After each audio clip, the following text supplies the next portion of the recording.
चिराग पासवान कभी वाकई में मुख्यमंत्री बन भी पाएंगे या नहीं।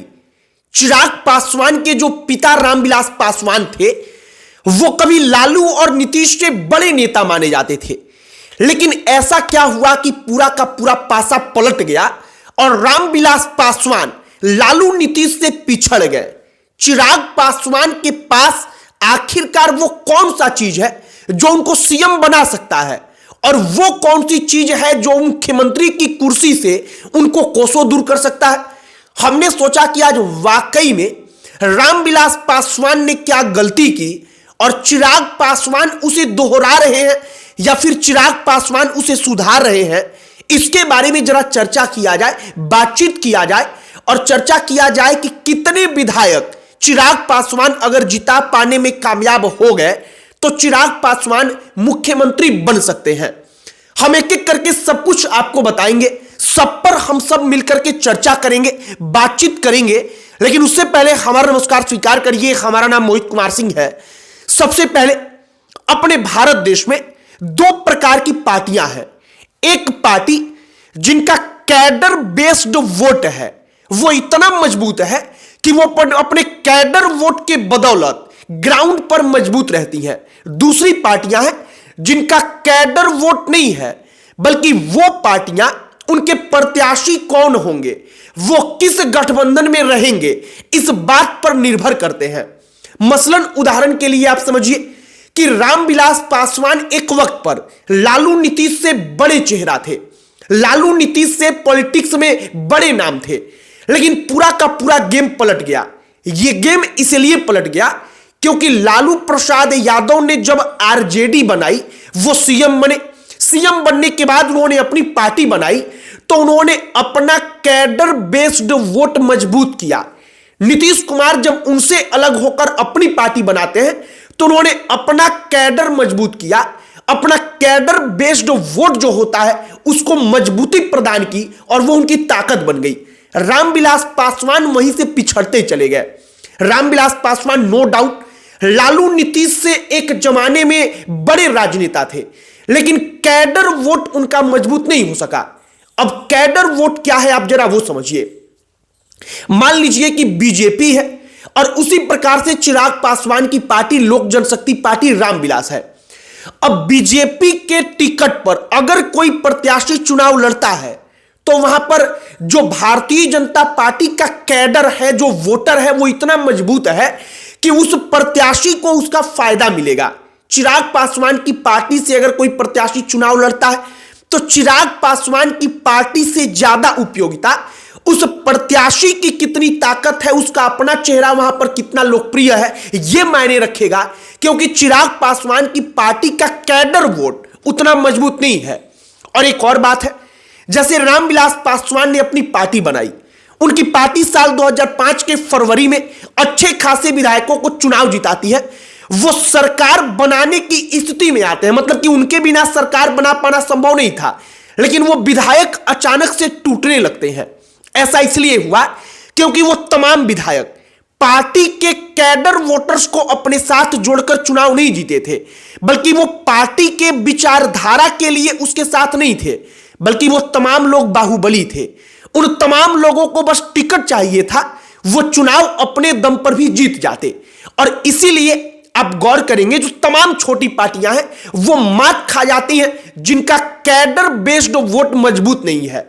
और जब हमने पढ़ा तो हमें पता चला कि लालू और नीतीश समय के साथ इसीलिए मजबूत हुए, रामविलास पासवान इसीलिए उनका ग्राफ पॉपुलैरिटी का लालू नीतीश से कभी आगे था, वो पिछड़ गए। अब आइए चिराग पासवान पर। चिराग पासवान की मौजूदा स्थिति क्या है। एक बात एकदम सच है कि चिराग पासवान की लोकप्रियता पॉपुलैरिटी बढ़ी है, लेकिन एक बात यह भी सच है कि चिराग पासवान अपने कैडर को मजबूत अब भी नहीं कर रहे हैं या उतनी तेजी से नहीं कर पा रहे हैं जितनी तेजी से उनको चाहिए।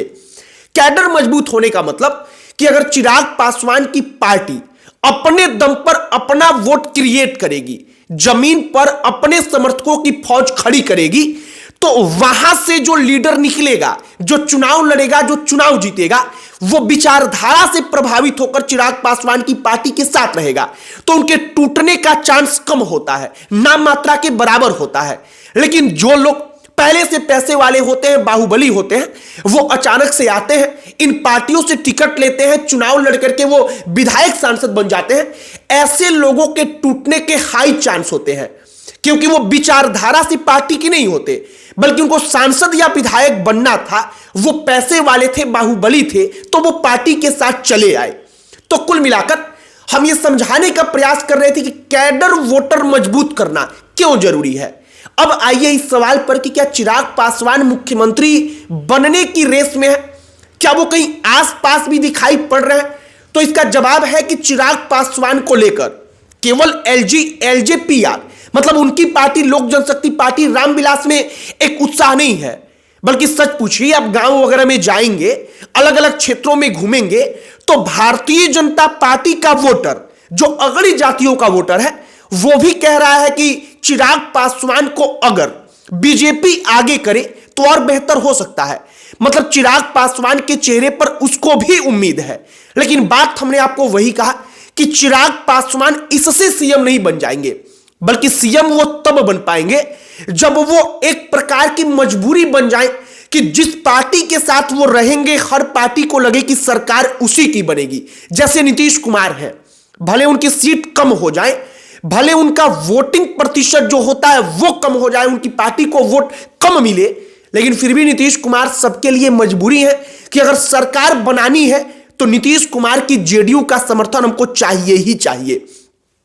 और यह सब कुछ बनता कैसा है? यह सब कुछ बनता है विचारधारा से, अपने कैडर बेस्ड वोटर्स को मजबूत बनाने से। आप एक बात गौर करिए, लालू प्रसाद यादव ने रामविलास पासवान को राजनीति में कम क्यों कर दिया? इसलिए कर दिया क्योंकि लालू प्रसाद यादव एक विचारधारा बन गए, जिन्होंने एक विचार लाया कि सामाजिक स्तर पर सब कोई बराबर है। वो विचार इतनी तेजी से फैला, जो पिछड़ी जातियों के लोग थे, जो दलित थे उनके अंदर, कि रामविलास पासवान और उस दौर के जो तमाम दूसरे नेता थे, वो तमाम दूसरे नेता पिछड़ गए। अब आइए नीतीश कुमार पर। नीतीश कुमार ने अपने आप को कैसे मजबूत किया? नीतीश कुमार ने भी एक विचारधारा समाज के अंदर पनपने दिया। वो विचारधारा है कि पिछड़ी जातियों में कुछ ऐसी जातियां हैं जो प्रभावशाली हैं, और उनमें से कुछ जातियां ऐसी हैं जो वाकई में उनसे बेहद कमजोर हैं, और वो जातियां उन जातियों को सताती हैं, जिनको अति पिछड़ा के नाम से हम जानते हैं। नीतीश कुमार ने अति पिछड़ों के लिए बोलना शुरू किया, और इसका असर यह हुआ कि अति पिछड़े नीतीश कुमार के साथ खड़े हो गए। महादलित कैटेगरी उन्होंने जब सरकार में आए तो उन्होंने बनाया, महादलित उनके साथ चले गए, और नीतीश कुमार क्या इसीलिए कैडर वोट मजबूत होता चला गया। चिराग पासवान को लेकर हमने बड़ी चर्चा सुनी, तो हमने सोचा कि एक वीडियो बनाया जाए वाकई में, और इसके बारे में चर्चा किया जाए कि रामविलास कैसे पिछड़ गए, और चिराग पासवान अगर यही गलती दोहराएंगे तो वो भी पिछड़े के पिछड़े ही रह जाएंगे राजनीतिक तौर पर। वो कभी भी जो मेन स्ट्रीम पॉलिटिक्स बिहार का है उसमें नहीं आ पाएंगे। बाकी चिराग पासवान के पास वक्त है, उनको चाहिए कि अपना कैडर मजबूत किया जाए, एक विचारधारा के रूप में अपनी पार्टी को आगे बढ़ाया जाए, और विचारधारा बनकर जिस दिन चिराग पासवान आगे बढ़ेंगे, उस दिन फिर पॉलिटिकल तौर पर, राजनीतिक तौर पर उनको और अधिक मजबूत होने से कोई रोक नहीं सकता है।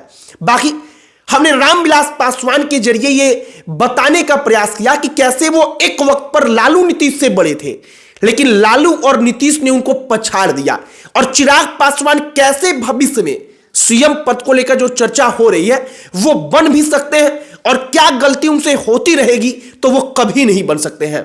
आपकी इस पर क्या प्रतिक्रिया है, कमेंट बॉक्स में लिखकर बताइएगा। वीडियो वहीं पर समाप्त करते हैं। अंत में हमारा परिचय, हमारा नाम मोहित कुमार सिंह है। बहुत बहुत धन्यवाद।